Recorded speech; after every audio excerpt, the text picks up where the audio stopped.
नमस्कार श्रोते हो. साहित्य पंढरी या कथाकथन चॅनलवर मी दीपक रेगे तुमचं सगळ्यांचं मनापासून स्वागत करतो. श्रोते हो, आजपासून तुम्ही ऐकणार आहात ज्योती पुजारी यांची कादंबरी मनाचे बंद दरवाजे. पण तत्पूर्वी तुम्ही जर आत्ता या चॅनलवर पहिल्यांदा आला असाल किंवा अजूनपर्यंत चॅनल सबस्क्राईब केलेलं नसेल तर प्लीज चॅनल सबस्क्राईब करा, हीच एक नम्र विनंती. ऐकूयात ज्योती पुजारी लिखित मनाचे बंद दरवाजे भाग पहिला. प्रख्यात मानसोपचार तज्ज्ञ डॉक्टर कार्तिक जोशींच्या शांती मानसोपचार केंद्राच्या दुसऱ्या मजल्यावरील मीटिंग हॉलमध्ये थोड्याच वेळात स्किझोफ्रेनिक पेशंट्स आणि त्यांचे नातेवाईक यांची मीटिंग सुरू होणार आहे. मानसोपचार केंद्रातल्या इंडोर पेशंट्सना या अशा मीटिंग्सना हजर राहण्याची परवानगी नाही. कदाचित त्यांचा स्वतःवर ताबा राहणं अशक्य. ते कधी व्हायलंट होतील सांगता येत नाही. या सगळ्या कारणांचा विचार करून त्यांना अशा मीटिंग्सना हजर राहू दिलं जात नसावं. मानसोपचार केंद्र एकदम गुळगुळीत पॉलिश्ड शब्द. त्यापेक्षा पागलखाना म्हटलं तर काय बिघडलं. पागलखाना थेट भिडणारा, एकदम नागडा, काहीही लपवालपवी न करणारा शब्द. शांती मानसोपचार केंद्राच्या वरच्या मजल्यावर मीटिंग करता निघालेल्या रेणुकाच्या मनात हे आणि असेच विचार नेहमी येतात. तिचा नवरा वरुण स्किझोफ्रेनिक आहे. स्किझोफ्रेनिक, विखुरलेल्या मनाचा, छिन्न मनस्क. मीटिंग हॉलमध्ये सतरंज्या घातल्या आहेत. मीटिंग करता आलेले सगळेजण सतरंज्यांवर अर्धवर्तुळाकार बसलेले. रेणुकानं हॉलचा एक कोपरा पकडला. डॉक्टर कार्तिक जोशी, त्यांचा सहाय्यक डॉक्टर साने, समुपदेशिका कीर्ती मानेकर हॉलमध्ये आले. त्यांच्याबरोबर काही नवीन चेहरे दिसत आहेत.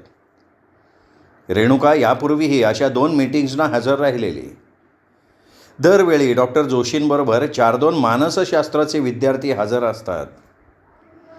मानसशास्त्राचे विद्यार्थी, या विषयावर लिहिण्याची इच्छा असणारे लेखक वगैरे येतात, चर्चा करतात, डॉक्टरांशी बोलतात. विषय एकच असतो, मनोरुग्ण, विशेषतः स्किझोफ्रेनिक रुग्ण. काय गंमत आहे. स्किझोफ्रेनिक रुग्णाचं मन मुळातच एकसंध नसतं.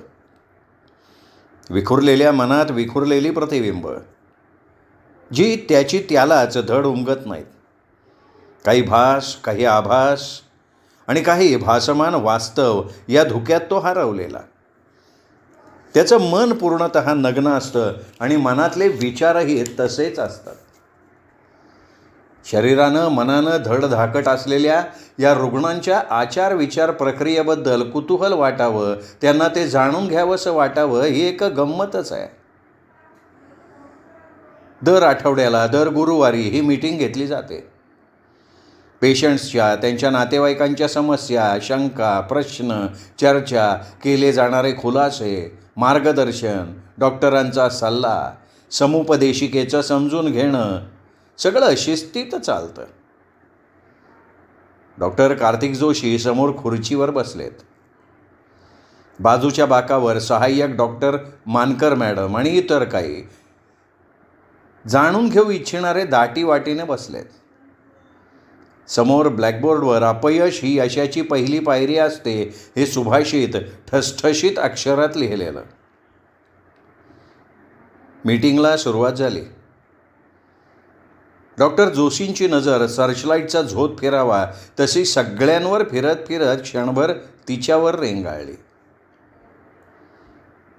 ही मीटिंग कशाकरता घेतली जाते याची आपल्या सर्वांना कल्पना आहे. स्किझोफ्रेनिक पेशंट्स, त्यांचे नातेवाईक या सर्वांनी एकत्र येऊन आपल्या अनुभवांची देवाणघेवाण करावी. कुणाच्या मनात काही शंका असल्यास त्या विचारून त्यांचं निराकरण केलं जावं, हा या मीटिंग मागचा उद्देश आहे. डॉक्टर जोशींनी नेहमीप्रमाणे प्रस्तावना केली. कुणाला काही विचारायचं असेल तर निसंकोच मनानं मनात असेल ते विचारा. इथे जमलेले सगळे एकाच नावेतले प्रवासी आहेत. मानकर मॅडम म्हणाल्या. एकाच नावेतल्या प्रवाशांची स्वतःची अशी सुखदुःख असतात, ती त्यांनी आपापसात शेअर करावीत असा नियम कुठं आहे?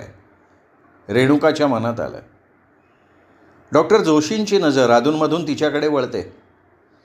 तिच्याबद्दलचं एक कुतूहल आणि कौतुकही त्यांना वाटत आलेलं. डॉक्टर कार्तिक जोशी एकदम हँडसम पर्सनॅलिटी.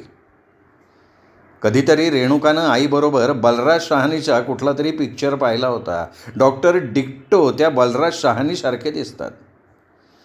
ग्रीक पुतळ्यासारखे कोरीव फीचर्स आणि डोळ्यात साठून राहिलेली एक समजूतदार कणव. 40-45च्या घरात असलेल्या डॉक्टरांच्या काळ्या केसांमध्ये रुपेरी तारा दिसायला लागल्यात. डॉक्टर, मला दीप्तीबद्दल काही विचारायचं आहे. रेणुकाच्या बाजूला बसलेल्या एका प्रौढेनं सुरुवात केली. बोला बोला मिसेस जेधे, बोला.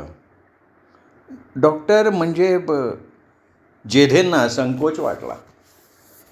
हे बघा, अजिबात संकोच वाटू देऊ नका. तुम्हाला काय विचारायचं आहे ते खुशाल विचारा. डॉक्टर, 2 महिने झाले दीप्तीची पाळी आली नाही.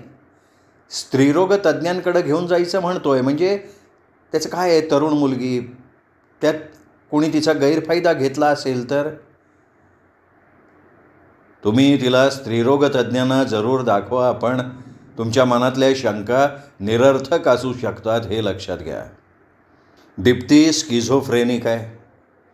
तिच्यावर अँटीसायकॉटिक उपचार चालू आहेत हे स्त्रीरोग तज्ज्ञांना सांगा.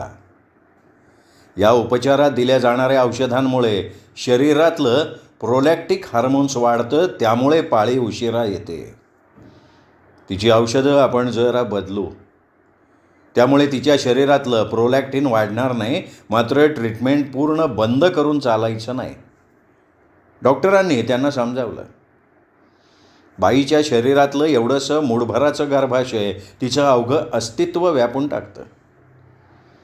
मतिमंद मुलींची गर्भाशय काढून टाकावीत असा विचार मध्यंतरी ऐरणीवर आला होता. तो मात्र जोर घ्यायला लागला होता. मंदमती मुलांचं आयुष्य सर्वसामान्य मुलींपेक्षा कमी असतं. मतिमंद असली तरी शरीर वेगानं बहरतं, फुलत असतं. फारसं काही कळत नाही तरी शरीराची भूक चाळवली जाते. वासनेनं हापापलेले विकृत पुरुष अशा मुलींचा गैरफायदा घेण्याची शक्यता जास्त. पुरुष वासनेचा खेळ खेळून मोकळा होणार, पुढच्या परिणामांना तोंड द्यावं लागणार ते बाईला. त्यातही अशा मुलींच्या बाबतीत प्रश्न अधिकच गंभीर होतो. ज्यांना मासिक पाळीच धड कळत नाही. दर महिन्याला येणारी मासिक पाळी म्हणजे अशा मुलींच्या आयांना डोकेदुखी वाटत असणार. दुर्दैवानं पुढचा काही प्रसंग ओढवला तर? त्यापेक्षा त्यांचं गर्भाशय काढून टाकण्याचा सल्ला दिला गेला होता. माध्यमातून त्यावेळी बरंच मंथन झालं होतं. रेणुकाला ते उगाचच आठवत राहिलं. शंका विचारल्या जात आहेत, उत्तरं दिली जात आहेत. तिलाही वरुणबद्दल विचारायचं आहे. डॉक्टरांनी त्याला लिहून दिलेल्या गोळ्या त्याच्या पोटात गेल्यावर तो सुस्त असतो, त्याला सारखी झोप येते. तिच्या सासूच्या शब्दात म्हणायचं तर त्याचा चिंध्यांचा बाहुला होतो. मिसेस केणी, तुम्हाला काही विचारायचं आहे? तिच्या मनातलं ओळखल्यासारखं डॉक्टर जोशींनी नेमकं तिला विचारायचं. हो, विचारायचं आहे. वरुणला तुम्ही लिहून दिलेल्या गोळ्या दिल्या ना की तो सुस्त असतो, म्हणून मध्यंतरी मी त्याच्या गोळ्या बंद केल्या. आपल्या मनानं औषधं बंद करायची नाहीत. औषधं बंद करण्यापूर्वी मला विचारायचं. औषधं बंद केल्यानं त्याला येणाऱ्या अटॅकचं प्रमाण वाढू शकतं. डॉक्टर बोलत होते. तिने शांतपणे त्यांचं बोलणं ऐकून घेतलं. डॉक्टरांचं बोलून झाल्यावर समोर बसलेल्या एका गृहस्थानं त्याच्या बायकोबद्दल सांगायला सुरुवात केली. रेणुकाची नजर हॉलच्या खिडकीकडे गेली. खिडकीजवळ असलेल्या कडुनिंबाची एक डहाळे आत आली आहे. खिडकीतून दिसणारा आभाळाचा निळा चतकोर तुकडा, पिंजलेल्या कापसासारखे विखुरलेले ढगांचे पुंजके. काही वेळात संध्याकाळ होईल. हा निळा आभाळाचा चतकोर, ढगांचे पुंजके काळ्या रंगात बुडून जातील. अमावास्या 4 दिवसांवर आलेली आहे. अमावास्येच्या रात्रीचा काळोख आभाळभर पसरत जाईल.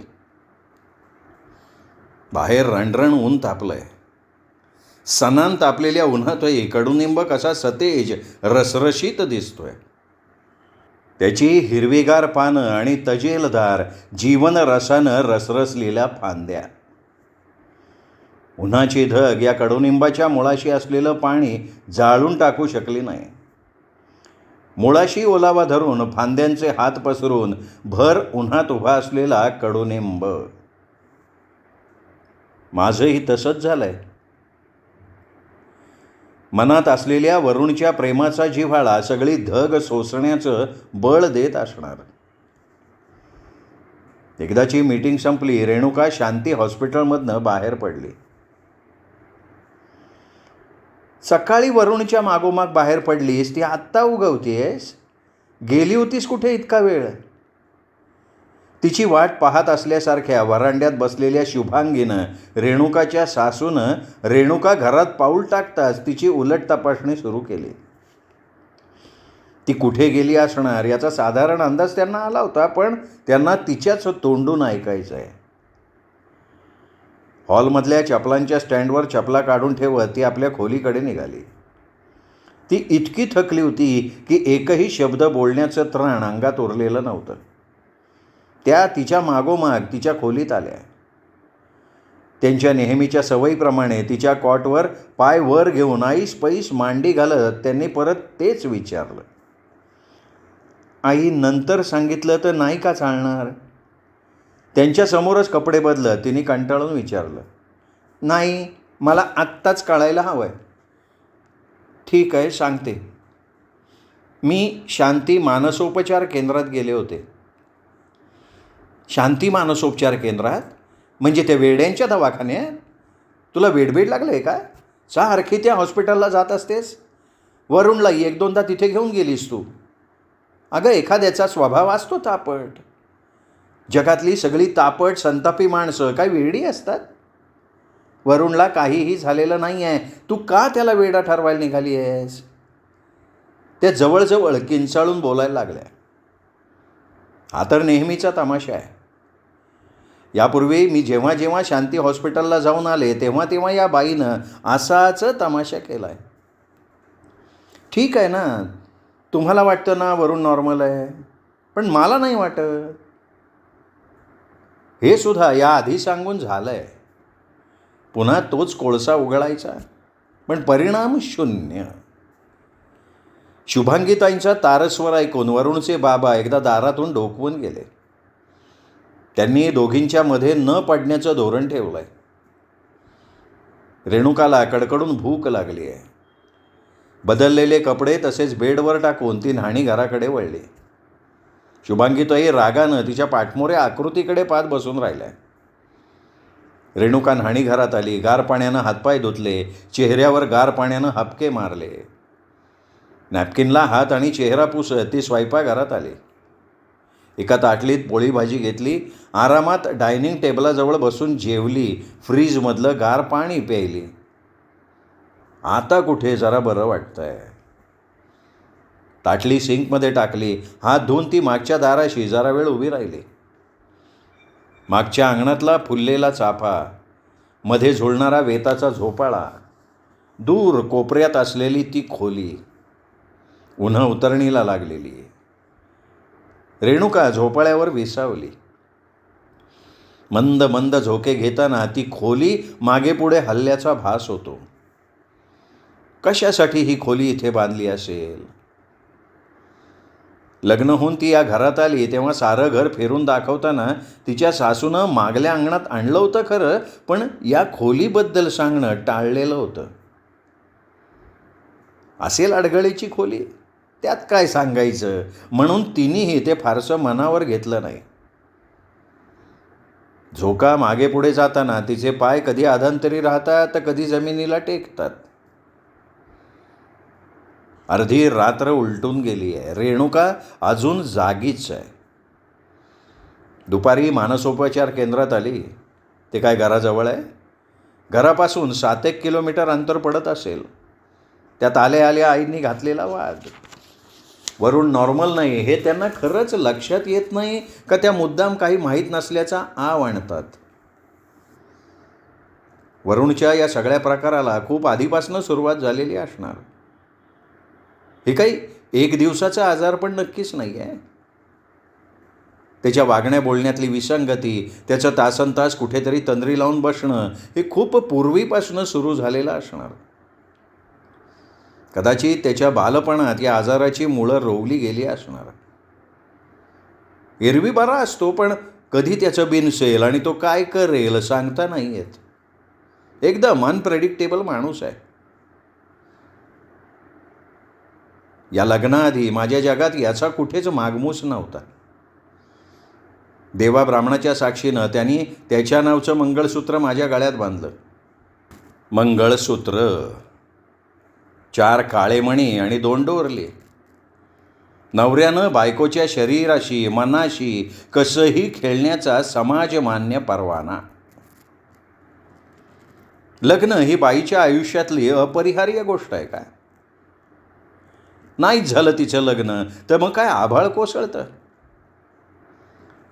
समाजात प्रतिष्ठा, स्थैर्य आणि मुख्य म्हणजे प्रतिष्ठाप्राप्त मार्गानं शरीर सुख मिळायला हवं तर लग्न आवश्यक ठरतं, नाही का? वरुणच्या जागी दुसरा कोणी पुरुष नवरा म्हणून माझ्या आयुष्यात आला असता तर तोही वरुणसारखाच वागला असता का? नाही सांगता येणार, पण शरीर मनानं धडधाकट असलेला पुरुष नवरा म्हणून आयुष्यात आला असता तर वरुणसारखा वागला नसता एवढं नक्की. लग्नाला वर्ष झालं. या वर्षभरात चेहऱ्यावरचे मुखवटे गळून पडले, विद्रूप हिडीस चेहरे समोर आले. सगळं नव्यानं आठवत गेलं. लग्न करायचं नाही या निर्णयापर्यंत ती येऊन पोचली तेव्हाच वरुण तिच्या आयुष्यात आला. त्या दिवशी रेणूची आई तिच्या शाळेतल्या दामले सरांच्या बहिणीच्या लग्नाला गेलेली असताना वरुणच्या वडिलांशी दामले सरांनी ओळख करून दिली मुद्दाम. त्याच्यासाठी म्हणायचं की देवधर मॅडम त्यांच्या मुलीच्या लग्नाच्या खटपटीत आहे हे त्यांनाही माहीत होतंच ना. मुलीचं लग्न करायला निघाल्यावर 4 जणांना मुलगा सुचवा म्हणत सांगणं ऐकणं आलंच की. म्हणूनच दामले सरांनी लग्नाला आलेल्या वरुणच्या वडिलांशी दिवाकर केणींशी ओळख करून दिली. वरुणही त्या लग्नाला आला होता. स्मार्ट रुबाबदार वरुणला बघताना देवधरबाईंना रेणुकेचा विषय काढावा का नाही असा प्रश्न पडला. तशी रेणुका नाकीडोळी नीटच आहे, पण काळ्याकडे झुकणारा रंग आणि स्थूल बांधा तिचं लग्न जमण्याआड येतोय. आतापर्यंत 17 जणांनी पाहिली आणि नकार कळवलाय. वयाची 27 वर्ष ओलांडली तरी अजून तिच्या लग्नाचा योग काही आलेला नाही. कधी कधी देवधरबाई वैतागल्यावर बोलून जातात की एवढी फायनान्स कंपनीत 6 वर्ष झाली नोकरी करतीये, कितीतरी तरुण मुलं असतील कंपनीत, जमवायचं ना आपलं आपण. केव्हा एकदा हिचं लग्न होतं आणि तिच्या जबाबदारीतनं मोकळी होते असं त्यांना झालेलं होतं. कंपनीत काय मी त्याच्यासाठी जाते का? तुझं आपलं काहीतरीच. कॉमर्स कॉलेजला शिकताना नंतर MBA करताना असा काण कोणी नाही भेटला मला, त्याला मी काय करणार? जाऊ दे, माझी काळजी करू नकोस. रेवतीचं लग्न झालंय ना, आलाय ना तुला जावई, मग झालं. तू आता माझ्यासाठी स्थळं बघत हिंडू नको, मला लग्नच करायचं नाही आहे. तिने एकदा मनातली निराशा लपवत सांगून टाकलं. तुला काय जातंय गं लग्नच करणार नाही म्हणायला? लोक मला नावं ठेवतील. एकीचा वेल मांडवावर चढवला आणि दुसरी लेक घोडनवरी करून घरात बसवली आहे ना म्हणून. अशा वेळी तुझ्या बाबांची उणीव प्रकर्षानं जाणवते. ते आज असते तर काही वेगळं झालं नसतं. माझं रूप बदललं नसतं, माझा बांधा बदलला नसता, माझा रंग बदलणार नसता. आणि बाबा गेल्यानंतर तू पुरुषाच्या धडाडीनं घर सावरलंस, स्वतः BEd झालीस, शाळेत नोकरी करून आमची शिक्षणं पूर्ण केलीस, रेवतीचं लग्न पार पाडलंस. अगं तुझा कृष्णा मामा होता मदतीला म्हणून पुन्हा उभी राहिले. हार्ट अटॅकनं हे गेले तेव्हा तुम्ही दोघी लहान होतात. तू तर 6च वर्षांची होतीस. नातेवाईकांनी सोयीस्करित्या पाठ फिरवली, पण तुझा कृष्णा मामा पाठीशी उभा राहिला म्हणून निभावलं.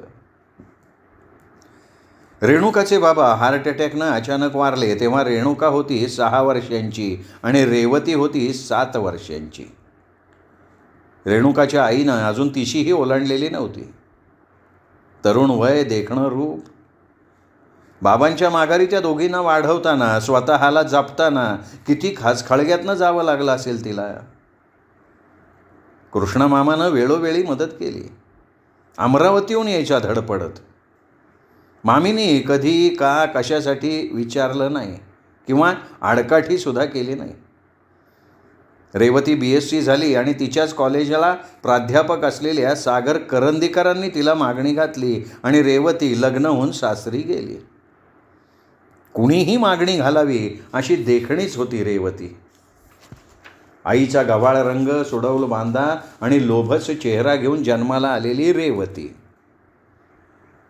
रेणुका मात्र बाबांच्या वळणावर गेली असे सगळे नातेवाईक म्हणतात. बाबांचा एक फोटो लावलाय हॉलमधल्या भिंतीवर. फोटोतल्या बाबांचा हसरा चेहरा, बोलके डोळे बघताना रेणुकाला सारखं वाटतं बाबा हवे होते आज या घराला समर्थ पुरुषाच्या आधाराची गरज आहे. आईनं कधी मुलींसमोर डोळ्यातनं पाणी नाही काढलं, पण कधी ती रात्र रात्र तळमळत असते, सारखी उठून बसते हे रेणुकाला माहिती आहे. अगं आदर्श कॉलनीत दिवाकर केळणी राहतात. ते बँकेत होते नोकरीला, आता रिटायर झालेत. त्यांचा मुलगा लग्नाचा असल्याचं कळलं. आज दामलेकडच्या लग्नात मी मुलालासुद्धा बघितलं. मुलगा दिसायला छान आहे गं. त्यांची पत्रिकेची अट नाही. मुख्य म्हणजे तो 32 वर्षांचा आहे, म्हणजे वयानंसुद्धा तुला योग्य आहे. मी त्याच्या वडिलांशी बोलले, जमलं तर एखाद्या रविवारी त्यांना घरी बोलवू.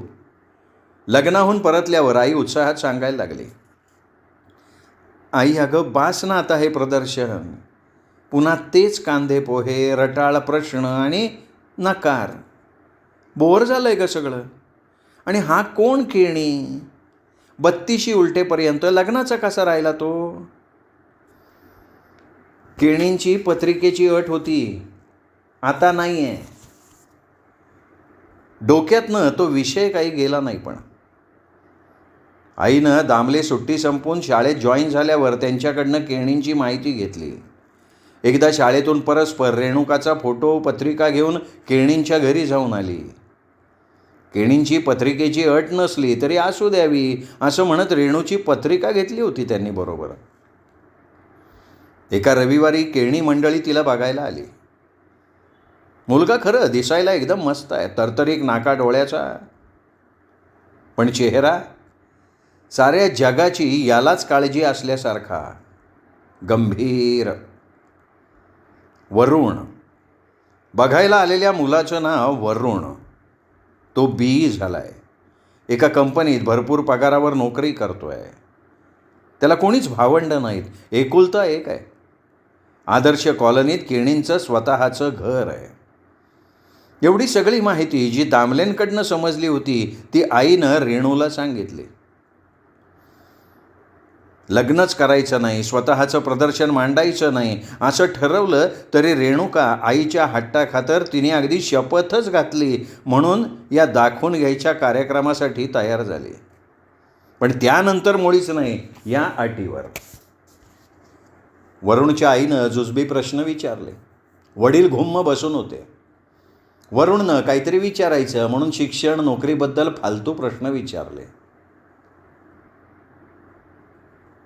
लग्नानंतर नोकरी करायचा विचार आहे, त्याचा तिचा अंदाज घेत आलेला प्रश्न. हो, नोकरी तर करणारच, तेच ठाम उत्तर. त्यावर तो काहीच बोलला नाही. त्याच्या कपाळावर मात्र नापसंतीच्या आठ्या उमटल्या. तिने लक्षच दिलं नाही. नोकरी हा माझा वैयक्तिक प्रश्न आहे, लग्नानंतरही नोकरी करायचीच, याच्या नाराजीला कोण विचारतंय? हां, म्हणजे पुन्हा एकदा कांदे पोहे प्रोग्रॅम झाला तर. मग कसा आहे तुझा भावी नवरोजी? लंचमध्ये रेस्टॉरंटमध्ये बसल्या असताना रेणुकानं केळींबद्दल सांगितलं. विशेषतः वरुणबद्दल तिची खास मैत्रीण अर्चनाबरोबर ती बोलली. अगं नवरोजी काय, आत्ता फक्त मुलगी बघणे एवढाच कार्यक्रम झाला आहे. आणि तुला सांगते अर्चू, हा केळणीसुद्धा नकारच देणार, बघच तू. पण त्याच्याकडनं पसंती यावी असं मनापासून वाटतंय गं. आवडला आहे मला तो. अगं रेणू, काय त्याच्या प्रेमाबिमात पडलीस का काय? एकदम विकेटच उडालेली दिसतीये तुझी. काळजी करू नकोस बाळे, तुझ्या हृदयात घर करून राहिलेला तुझा प्रियकर लवकरच तुझा प्रिय पती होईल. अर्चनानं उजवा हात उंचावत तिला आशीर्वाद दिला. हो का? तुझं झालं तर मीही तुला आशीर्वाद देईन. तुझंही लग्न जमू देत. हा आशीर्वाद नाही, हां, ही सदिच्छा आहे. हां, पण ती पूर्ण होणं शक्य नाही हे तुलाही चांगलंच माहिती आहे. अर्चू, खरं तर ना कॉलेजात असताना ब्रिजमोहन नावाचा मुलगा मला आवडायचा.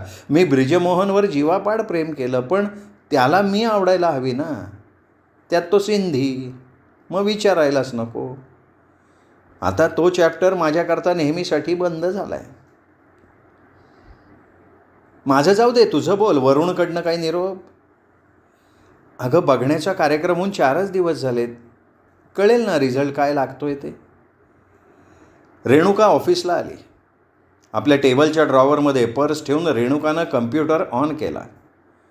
कॉम्प्युटरचा पडदा उजळून निघाला. रेणुकानं माऊसवर हात ठेवला. संगणकाच्या पडद्यावर झरा झरा अक्षरं आकडे उमटत मिटत गेले. रेणुकाच्या डोळ्यांसमोर वरुणचा चेहरा आला. ते मोठे डोळे, दळदार ओठ, सरळ नाक आणि रुंद कपाळ, गोरा रंग. कसला उंचापुरा, हँडसम दिसतो. माझं वरुणशी लग्न झालं तर मन की मुराद पुरी होईल, पण हा पण महत्त्वाचा आहे ना.